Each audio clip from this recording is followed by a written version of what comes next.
Вот так вот камин смотрится спереди, сбоку, сзаду. Шпаклюем, подготавливаем. Вот так вот, заложили нишу. Кафель старый, такой ну вот это он такой заводской. Это не шов такой. Я одного глянул.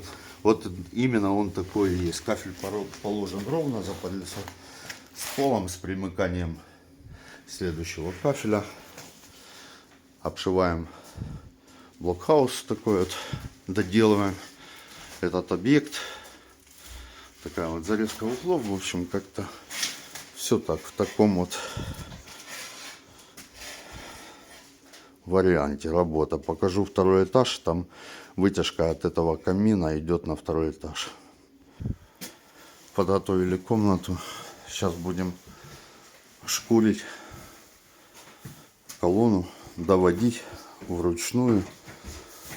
В общем, кирпичная колонна. Шаблоном ее протянули, отштукатурили так. Сохла 2 дня. Толщина большая. Но это вышкурить надо будет. Потом покажу, как получилось. Сейчас в другой комнате. Там уже пошкурено. Вам покажу. Тут кирпичик чуть-чуть, когда вычухивали, выступал. Свет, конечно, падает.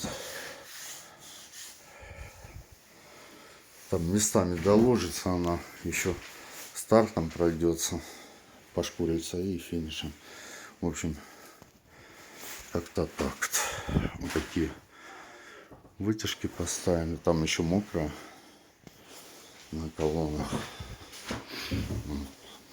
Долго очень сохнет. Мешал кирпич ребро, пришлось срезать. А сверху там чуть-чуть видно, но вытянем. Как-то так.